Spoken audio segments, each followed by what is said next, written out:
بسم اللہ الرحمن الرحیم۔ انٹرویو کے حوالے سے آج کے اس لیکچر میں تاریخ پاکستان کے متعلق بنیادی اور اہم معلومات انشاءاللہ ہم پڑھیں گے۔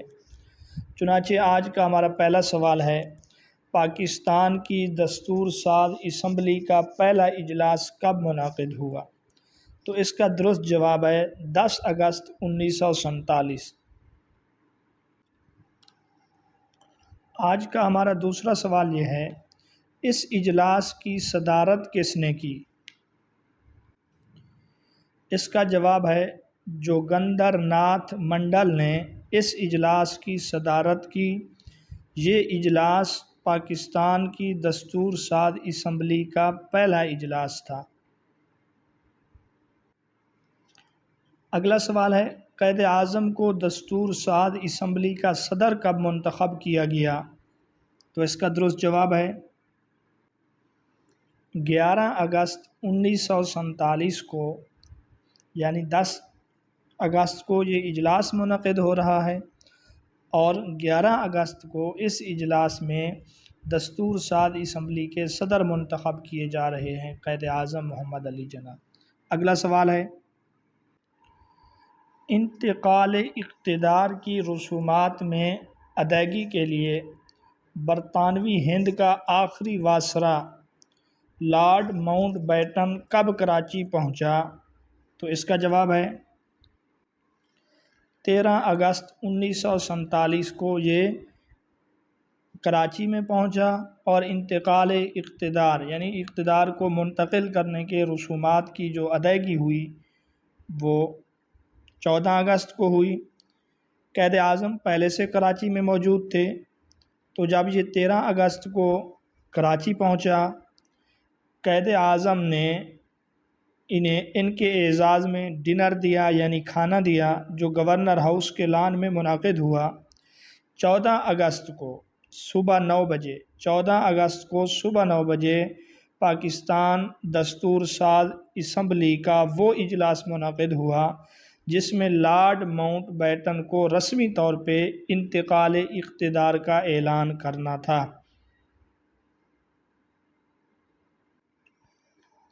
اگلا سوال ہے، قائد اعظم نے کب گورنر جنرل کے عہدے کا حلف لیا؟ تو اس کا جواب ہے 15 اگست 1947 صبح 9:30 بجے قائد اعظم محمد علی جناح نے گورنر جنرل کے عہدے کا حلف اٹھایا۔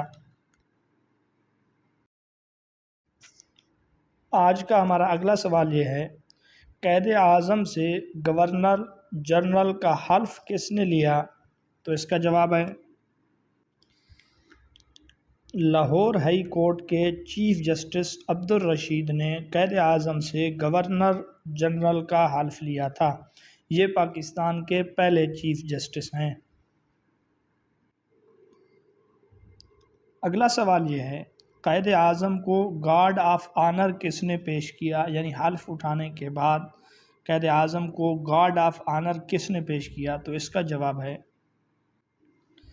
15 بلوچ ریجمنٹ نے قائد اعظم کو گارڈ آف آنر پیش کیا۔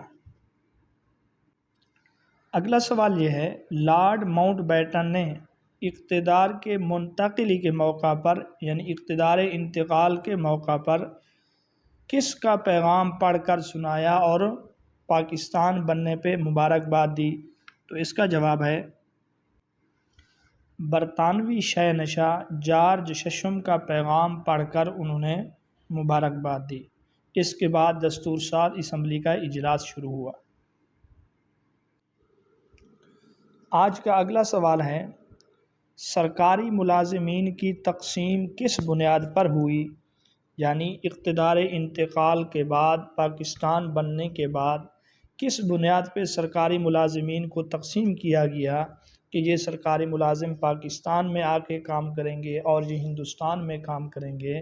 کیونکہ اعلیٰ سرکاری ملازمین کے بغیر کسی ملک کو چلانا ممکن نہیں ہوتا، اور نہ ہی کوئی انتظامی ڈھانچہ تشکیل دیا جا سکتا ہے۔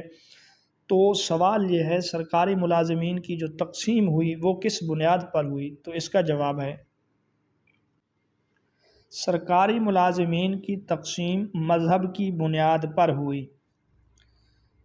اگرچہ تقسیم کے وقت ملازمین کو یہ حق دیا گیا تھا کہ وہ دونوں ملکوں میں سے جس کی چاہیں ملازمت اختیار کریں، عملاً یہ انتخاب رسمی سا ہی تھا اور ملازمین نے مذہبی بنیادوں پر ہی اپنے مستقبل کا فیصلہ کیا تھا۔ اس وجہ سے کہا جا سکتا ہے کہ سرکاری ملازمین کی جو تقسیم ہوئی وہ مذہب کی بنیاد پر ہوئی۔ آج کا اگلا سوال ہے، ریل کے ذریعے سرکاری ملازمین کو پاکستان لانے کا منصوبہ کس وجہ سے مشکل کا شکار ہوا؟ تو اس کا جواب ہے 8 اگست کو ایک اسپیشل گاڑی لاہور کی طرف روانہ ہوئی تھی تو ریلوے لائن کو اڑا دیا گیا، جس کی وجہ سے اس کے 3 ڈبے ٹکڑے ٹکڑے ہو گئے اور 3 پٹڑی سے اتر گئے۔ اس طرح ریل کے ذریعے ملازمین کو پاکستان منتقل کرنا مشکل ہو گیا۔ اگلا سوال ہے، ملازمین کو جس ہوائی جہاز کے ذریعے پاکستان لایا گیا، پاکستان پہنچایا گیا، اس سروس کا نام کیا تھا؟ تو اس کا جواب ہے ٹاٹا اورینٹ ایئر ویز کے ذریعے پاکستانی ملازمین کو پاکستان لایا گیا ہندوستان سے، لیکن ابھی صرف 18 پروازیں ہی پاکستان پہنچ پائی تھیں کہ حکومت ہند نے اس کمپنی کو سرکاری تحویل میں لے لیا اور پاکستانی افسروں کا منتقل کرنے کا کام روک دیا۔ آج کا اگلا سوال ہے کہ جب اس ٹاٹا ایئر ویز کو سرکاری تحویل میں لے لیا تو اس کے بعد برطانوی کمپنی BOAC نے آپریشن پاکستان کے نام سے کتنے طیارے ملازمین کی منتقلی پر لگائے؟ کیونکہ جب اس پرواز کے ذریعے پاکستان تک لانا ناممکن ہو گیا تھا تو پھر BOAC سے رابطہ کیا گیا، اس نے کچھ طیارے دیے اور اس برطانوی کمپنی نے اس کام کو آپریشن پاکستان کا نام دیا۔ تو سوال یہ ہے کہ اس نے کتنے طیارے دیے؟ تو اس کا جواب ہے 26 طیارے اس نے اس کام کے لیے دیے، جبکہ اس کام کا آغاز 4 ستمبر سے ہوا۔ آج کا اگلا سوال یہ ہے، پاکستان کی پہلی دستور ساز اسمبلی کے ارکان کی تعداد کیا تھی؟ شروع میں یہ تعداد 69 تھی۔ یہ وہ ارکان تھے جو پاکستانی علاقوں سے منتخب ہوئے تھے۔ 10 ارکان مزید شامل کیے گئے جو بھارت سے ہجرت کر کے پاکستان آئے تھے۔ اس طرح دستور کے کل ارکان 79 ہو گئے، یعنی کل 79 ارکان ہو گئے، جن میں سے 10 ہجرت کر کے بھارت سے آئے تھے، جبکہ 69 وہ تھے جو پاکستانی علاقوں سے منتخب ہوئے تھے۔ آج کا اگلا سوال یہ ہے کہ ماؤنٹ بیٹن نے کس بادشاہ کی پالیسی کو مثال بنا کر پیش کیا؟ یعنی جب اقتدار کو منتقل کیا جا رہا تھا تو اس موقع پر کس مسلمان بادشاہ کی پالیسی کو اس نے مثال بنا کر پیش کیا؟ تو اس کا جواب ہے اس نے اکبر اعظم کی پالیسی کو مثال بنا کر پیش کیا، لیکن قائد اعظم نے اس کے جواب میں یہ کہا کہ یہ کوئی نئی چیز نہیں۔ 13 صدی قبل ہمارے پیغمبر صلی اللہ علیہ وسلم نے یہودیوں پر فتح حاصل کرنے کے بعد محض زبانی نہیں بلکہ عملاً انتہائی رواداری اور خیر سگالی کا برتاؤ کیا۔ قائد اعظم نے ماؤنٹ بیٹن کے اس پالیسی کے جواب میں یہ ارشاد فرمایا۔ اگلا سوال یہ ہے، قائد اعظم نے ڈاکٹر خان صاحب وزارت کب برطرف کی؟ تو اس کا جواب ہے 21 اگست 1947۔